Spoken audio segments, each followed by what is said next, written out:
कृष्ण माता जी। यस सर्वम। दंडवत दंडवत। माता जी। अभी जीवेर स्वरूप है नित्य कृष्ण दास। तो मतलब हम लोग सब दास्य रस में है ना माता जी।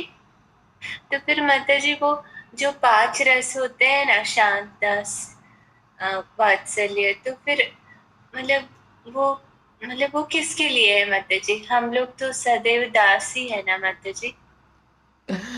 हम लोग दास रस में हमें भक्ति सिखाया गया है। हाँ। हमारी जो परंपरा है उसमें बताया गया है कि आपको सेवा करनी है, सिर्फ सेवा करनी है दास भाव में। जब हम सेवा करके शुद्ध हो जाएंगे, परफेक्ट हो जाएंगे भक्ति में, उसके बाद भगवान की कृपा से, भगवान की इच्छा से भगवान हमें अपना सेवक बनाएंगे। किसी और भाव में भी बना सकते हैं, जैसे उनका कोई दोस्त हो सकता है या कोई कोई और भाव हो सकता है। परंतु जैसे गोपियां होती हैं ना, माधुर्य रस में गोपियां होती हैं, तो गोपियां तो माधुर्य रस में होती हैं, जो भगवान की एकदम क्लोज गोपियां हैं, 108 गोपियां हैं, तो माधुर्य रस में होती हैं। पर बहुत सारी उनकी सेविकाएं होती हैं जिनको हम असिस्टेंट बोल सकते हैं। उसमें मंजरियां होती हैं, उपमंजरियां होती हैं। तो वो सब स्थान पर हमारे गुरु पहुंचते हैं, या आप भी पहुंच सकते हैं।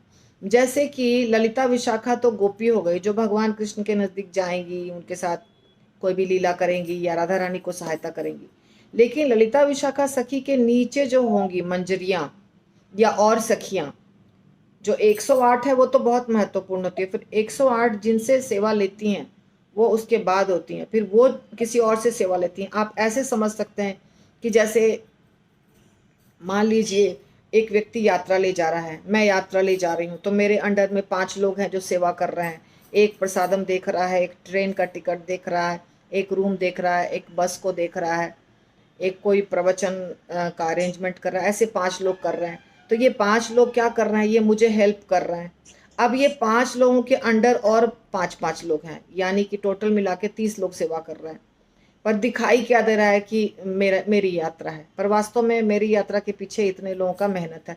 इसी प्रकार भगवान राधा और कृष्ण जब लीला करते हैं, तो उनके लीला को अरेंज करने के लिए पौर्णमासी हैं या वृंदा देवी हैं, और उसके बाद ललिता विशाखा आदि सखियां हैं जो वहाँ पे पूरा देखती हैं इंतज़ाम।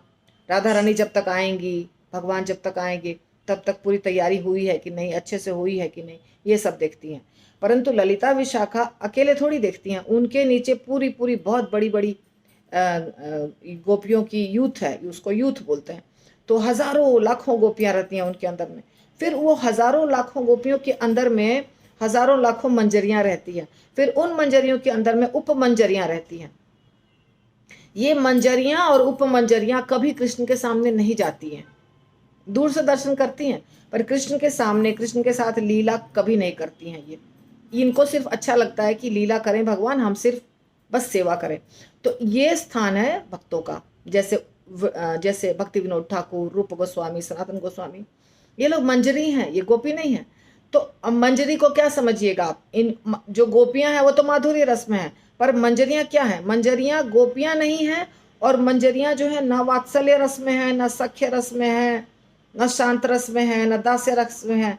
दास्य में तो सब है, जो ऊपर के रस होते हैं। जैसे कोई माधुर्य रस में है, तो माधुर्य रस के भक्त को वात्सल्य का भी पूरा पूरा वात्सल्य रस की प्रैक्टिस है, सख्य की भी, दास्य की भी, शांत की भी, वात्सल्य की भी, सब सब उसको नीचे के 4 रस जितने हैं वो सब उसके अंदर भरा हुआ है। और ऊपर से माधुर्य है। वात्सल्य रस वाले भक्त जो हैं उनको सख्य रस का भी पता है, शांत का भी पता है, दास्य का भी है, और वात्सल्य एक्स्ट्रा है। तो जो टॉप के जो रस, टॉप रस जो होता है जैसे माधुर्य रस, तो माधुर्य रस में दास्य रस तो है ही। बलराम जी भगवान के सख्य रस में है, समझिए सख्य इसलिए क्योंकि भाई हैं, तो सख्य रस में है। पर बलराम जी बाकी जो 3 रस नीचे के हैं वो सारे रस में सेवा करते हैं। बलराम जी सारी सामग्री के साथ भगवान की सेवा करते हैं। इसी तरह सारी गोपियां और मंजरियां सारी सामग्री के साथ भगवान की सेवा करती हैं। तो ये जो मंजरियां और उपमंजरियां होती हैं, ये मंजरियां और उपमंजरियां पूर्ण रूप से सारे रसों में सेवा करती हैं भगवान की, लेकिन भगवान के नजदीक नहीं जाती हैं, दूर से दर्शन करती हैं। इसलिए इनको दास्य ही बोला जाएगा, क्योंकि ये माधुर्य की तरह कुछ भी नहीं करती हैं। पर ये दास्य मतलब कहाँ है? वो नीचे वाले दास्य में नहीं है, ये ऊपर वाले में है, लेकिन नजदीक नहीं आती हैं भगवान की। तो जितने भी हमारे गोस्वामीज हैं वो सब मंजरी हैं। तो ये स्थिति है। तो आप लोग भी मंजरी बन सकते हैं। वो भगवान बाद में सोचेंगे कि आपको कहाँ। आपके गुरु यदि आपसे प्रसन्न होंगे तो आप गुरु के अंडर सेवा करेंगे ना। श्रील प्रभुपाद भगवत धाम में रहेंगे, श्रील प्रभुपाद के नीचे हमारे गुरु महाराज रहेंगे और उनके नीचे आप रहेंगे। तो आप क्या करेंगे? सेवा ही करेंगे ना, गुरु की सेवा। जो बोलेंगे, गुरु बोलेंगे फूल तोड़ के ले आओ तो फूल तोड़ के ले आओ। गुरु बोलेंगे ये सेज सजा दो तो सेज सजा दो। इसको क्या बोलेंगे? दास्य ही तो बोलेंगे ना। पर दास्य मतलब कहाँ है? किसकी किसकी सेवा कर रहे हैं? राधा और कृष्ण की ही सेवा कर रहे हैं, परंतु कनेक्टेड कनेक्टेड कनेक्टेड करके नीचे के श्रृंखला में है। ऐसा होता है। जी माता जी, थैंक यू सो मच, बहुत अच्छा समझा।